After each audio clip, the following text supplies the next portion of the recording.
오늘 마태복음 16장 1절에서 12절 말씀을 보시면 이 바리새파 사람들과 이 사두개파 사람들의 이 표적 구함에 대해서 예수님께서 말씀하십니다. 이 바리새파 사람과 이 사두개파 사람들은 예수님을 곤경에 빠뜨리기 위해서 하늘로부터 내려오는 표적을 요구하고 있습니다. 이들의 질문을 보시면 마치 이들은 땅보다 하늘에 대해서 관심이 많은 사람들과 같이 이렇게 질문을 합니다.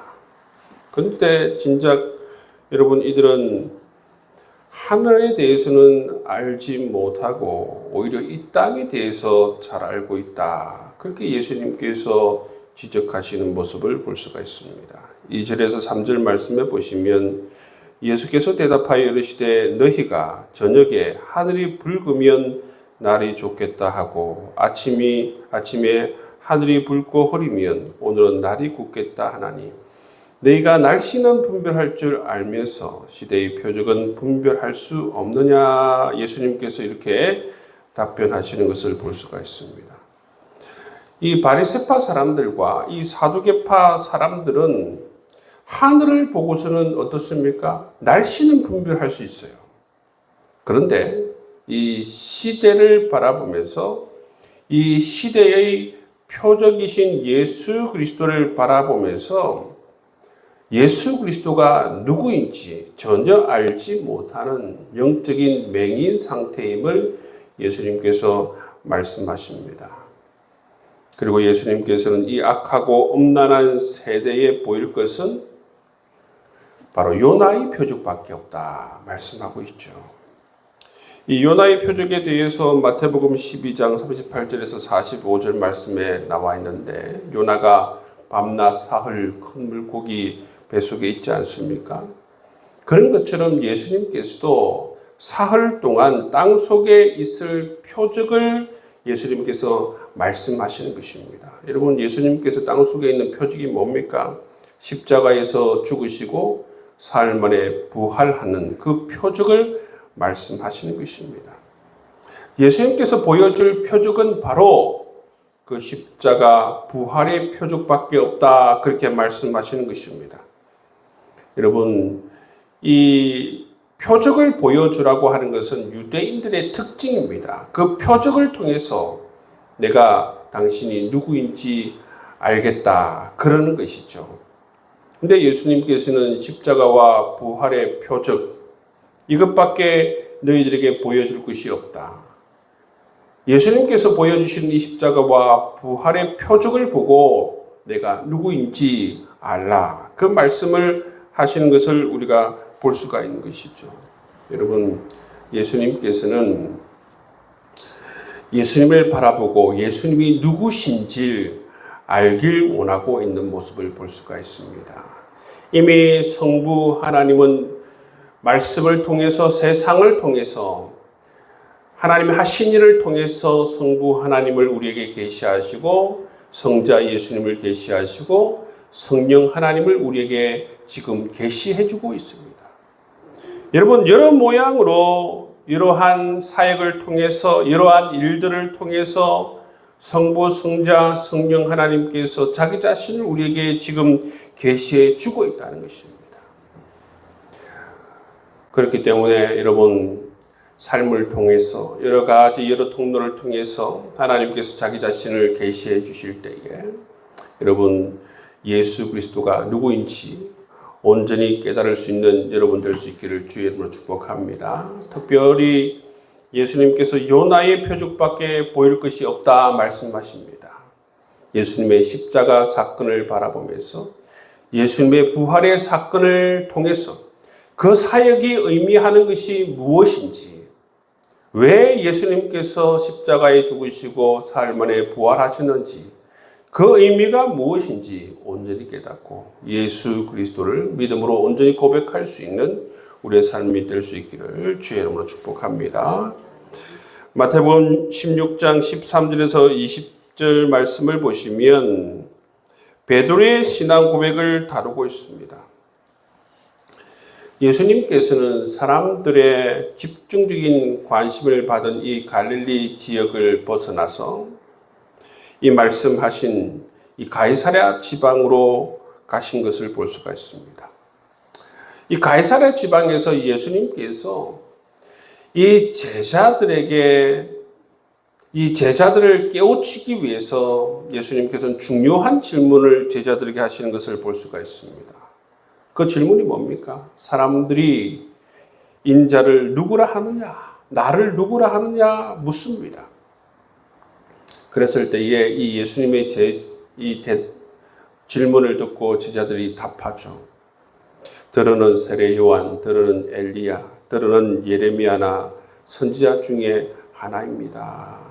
그렇게 대답을 하니까 예수님께서 정작 던지고 싶은 그 질문을 바로 던집니다. 그러면 너는 나를 누구라 하느냐 묻습니다.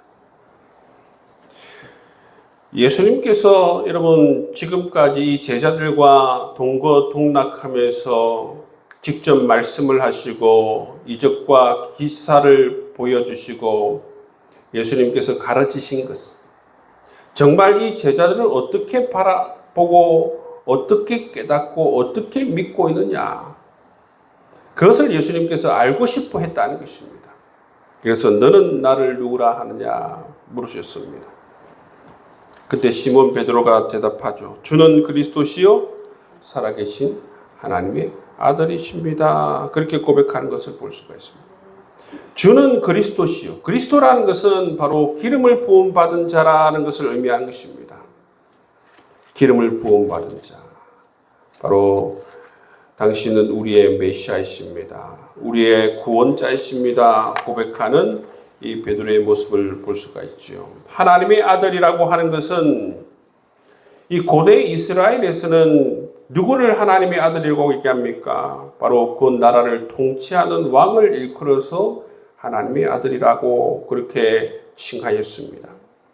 예수님을 일컬어서 지금 베드로는 하나님의 아들이다 고백하고 있어요. 그것은 바로 예수님은 우리의 왕이십니다. 그렇게 고백하는 베드로의 모습을 볼 수가 있습니다. 어찌되었든 이 베드로의 신앙은 완벽한 신앙의 고백을 하고 있는 모습을 볼 수가 있습니다. 그런데 여러분, 이 고백은 누가 주셨다고 말씀하고 있습니까?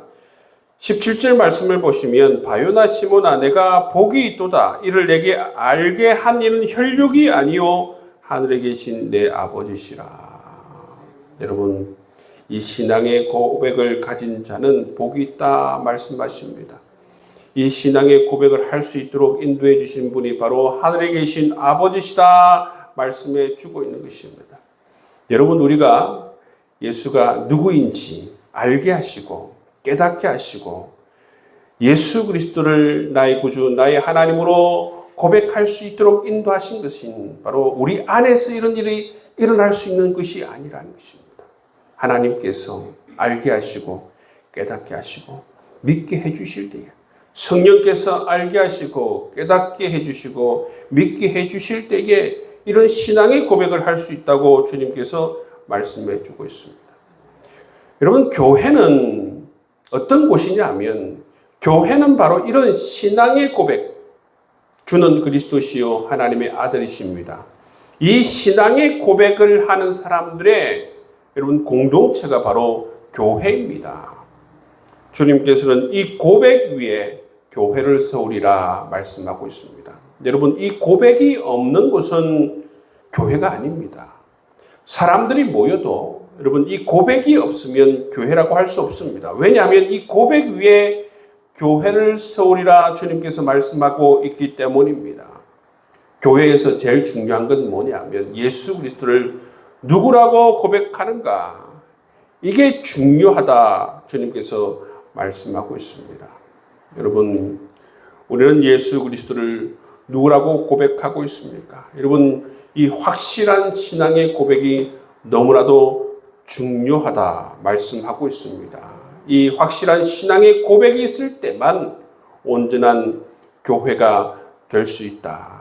주님께서 말씀해 주신 것을 볼 수가 있습니다. 여러분, 우리가 날마다 여러분 우리 안에 이 신앙의 고백이 날마다 차고 넘칠 수 있는 귀한 우리의 신앙의 고백을 가질 수 있기를 주의 이름으로 축복합니다.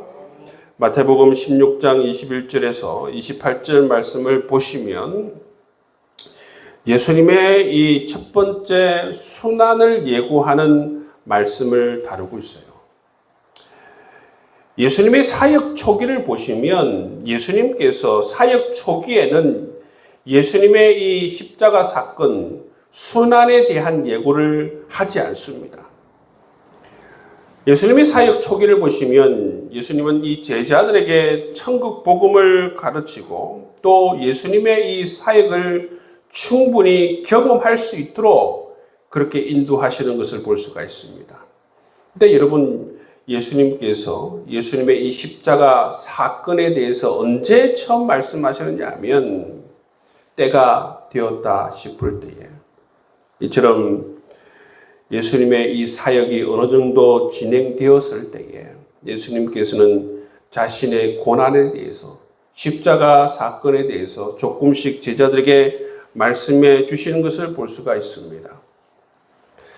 그래서 예수님께서 예수님의 이 십자가 사건에 대해서 제자들에게 말씀하실 때에 베드로가 이 말씀을 듣자 말자 어떻게 합니까? 22절 말씀에 보시면 베드로가 예수를 붙들고 항변하여 이르되 주여 그리 마옵소서, 이 일이 결코 주께 미치지 아니하리이다. 여러분, 이 답변을 들으면 이 베드로가 예수님의 이 십자가 사역에 대해서 이해를 하고 있습니까? 하지 못하고 있습니까? 전혀 이해를 하지 못하고 있습니다. 예수님께서 왜 십자가를 지려고 하는지에 대한 그러한 이해를 전혀 하지 못하는, 전혀 깨닫지 못하고 있다는 거죠. 베드로는 여러분, 예수님을 향해서 예수는 그리스도시요 하나님의 아들이라 그렇게 고백하고 있습니다.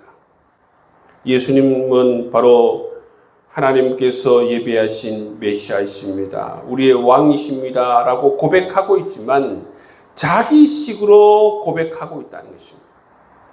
자기식으로. 여러분, 예수님을 그 시대에 정치적인 메시아로 그렇게 고백하고 있다는 것입니다. 그들이 전통적으로 깨닫고 있는 그 메시아로 고백하고 있습니다. 예수님께서 바로 우리의 메시아로서 조금 있으면 이 로마의 통제에서 우리를 해방시킬 그런 정치적 메시아로, 정치적 왕으로 그렇게 베드로는 고백하고 있다는 거예요. 그래서 베드로의 생각에서는, 베드로의 관점에서는, 베드로가 이해하는 바에 의하면 예수님께서는 오히려 예루살렘에 들어가셔서 왕이 되실 분이에요. 왕이 되셔서 이 이스라엘을 로마에 압제하여서 자유케 하실 분이신데, 그런데 예수님께서 자기 생각과 전혀 다르게 나는 조금 있으면 죽을 것이다. 나는 사흘 만에 다시 살아라. 전혀 여러분, 자기의 관점에서는 전혀 이해하지 못하는 말씀을 예수님께서 하시는 것이죠. 여러분, 이 제자들의 잘못이 뭔가 하면 예수님께서 말씀하시면 예수님의 말씀을 경청하는 자세를 가져야 돼요. 예수님께서 많이 가르치지 않습니까? 하나님 나라에 대해서도 가르치지 않습니까? 제자들이 기존에 가지고 있는 그 하나님 나라에 대한 생각이 잘못되었다라는 것을 겨자씨 비유를 통해서, 누룩 비유를 통해서 가르치지 않습니까? 그럼에도 불구하고 그들은 예수님께서 그렇게 하나님 나라를 가르칠 때에 그 말씀이 의미하는 것을 깨닫지 못하는 것이죠. 예수님께서 사역을 통해서 하나님 나라에 대해서 그들의 잘못된 하나님 나라에 대한 생각을 고치시길 원했어요. 예수님께서 여러 가지 이적과 기사를 통해서 예수님이 누구신지, 예수님이 메시아이심을 보여주시길 원하시고 있습니다. 결정적으로 예수님께서 이처럼 십자가 사건을 이야기할 때에 그것을 경청해야 하는 것입니다. 예수님께서 십자가 사건을 이야기하실 때에 자기가 바라는 왕이 아니라 자기가 바라는 그러한 꿈이 아니라 그런 관점에서 예수 그리스도를 바라볼 것이 아니라 예수님께서 지금 내게 무슨 말씀을 하고 있는지, 이 말씀이 무엇을 말하고 있는지 그것을 경청해야 하는 것 아니겠습니까? 그런데 제자들은 자기가 바라는 대로 자기가 생각하는 그 틀 안에서 예수님의 말씀과 예수님의 그 사역과 이적과 기사를 그들은 이해하려고 했다는 것입니다. 그러니까 예수님께서 이 십자가 사건에 대해서 예수님께서 예고하자 오히려 베드로는 예수님께 뭐라고 합니까? 그리하지 마십시오. 그리하지 마십시오. 그런 일은 결코 주님께 일어나지 않을 것입니다. 여러분, 이 말은 뭐냐 하면 사실은 베드로가 예수를 위한답시고 하는 말이에요. 위한답시고 하는 말이 오히려 주님의 사역을 막아서는 그런 말들을 하고 있는 것입니다. 여러분, 예수님의 말씀을 경청하지 않고 예수님의 사역을 이해하려고 하고 깨달으려고 하지 않으면 마치 예수님을 위한답시고 예수님의 길을 막고 예수님의 사명을 막고 예수님의 사역을 막을 수도 있다는 것입니다. 그러니까 예수님께서 이 베드로를 향해서 뭐라고 얘기하십니까? 사탄아, 내 뒤로 물러가라 말씀하고 있습니다. 왜 그러냐면 예수님께서 여러분 이 땅에 오신 가장 큰 사명이 뭐냐 하면 이 십자가 사역을 위해서 이 땅에 오셨어요. 인간의 이 죄의 문제를 해결해 주기 위해서 이 땅에 오셨다는 거예요. 그런데 베드로는 이 예수님의 사명의 길을 막아서려고 하는 것이죠. 그러니까 예수님께서 이 베드로를 향해서 사단아 내 뒤로 물러가라 그렇게 말씀하시는 것을 볼 수가 있다는 것입니다. 여러분, 우리가 성경을 읽을 때에 우리의 생각의 틀 안에서 여러분 우리가 바라는 틀 안에서 이 말씀을 보고 이 말씀을 받아들이고 이 말씀을 이해하려고 하면 안 되는 것입니다. 여러분, 우리 모든 것을 다 열어놓고 이 말씀을 통해서 주님께서 내게 무엇을 말씀하시는가, 말씀하시고자 하는 의도가 무엇인지 그것을 온전히 깨달으려고 우리가 온전히 주의 말씀을 경청하려고 하는 자세를 가져야 된다는 것입니다. 오늘날 여러분 그리스도인의 이런 문제 가운데 하나는 뭡니까? 교회 안에서 내게 도움이 되는 말씀만 내가 듣겠다. 여러분 그것은 여러분 성도로서의 자세, 제자로서의 자세가 아닌 것입니다. 주님께서 나를 위로하는 말씀을 내가 듣겠다. 내 삶에 필요한 말씀만 듣겠다. 내가 도움만 되는 말씀을 듣겠다. 그 자세는 바로 이 베드로와 같은 자세예요. 주님께서 내 삶을 향해서 말씀하시는 것이 무엇인지 내가 온전히 경청하는 자세를 가지고 주의 말씀을 대할 수 있어야 된다는 것입니다. 그래야만이 예수님께서 말씀을 통해서 계시하시고 말씀을 통해서 우리에게 알려주시고자 하는 것들을 우리가 하나씩 하나씩 깨달아 나갈 수 있다는 것입니다. 예수님께서는 이 말씀을 통해서 순환을 예고하고 있습니다. 앞으로 있을 십자가 사건을 예고하고 있습니다. 이 십자가 사건을 통해서 인간의 죄의 문제를 해결하고자 하는 주님의 그 말씀을 우리에게 지금 첫 번째로 계시해 주고 있다는 것이지요. 여러분, 이처럼 우리가 주님의 말씀을 온전히 경청하지 못하고 주님의 사역을 우리가 바라보고 예수님을 바라보게 되면 오해할 수도 있다는 것이죠.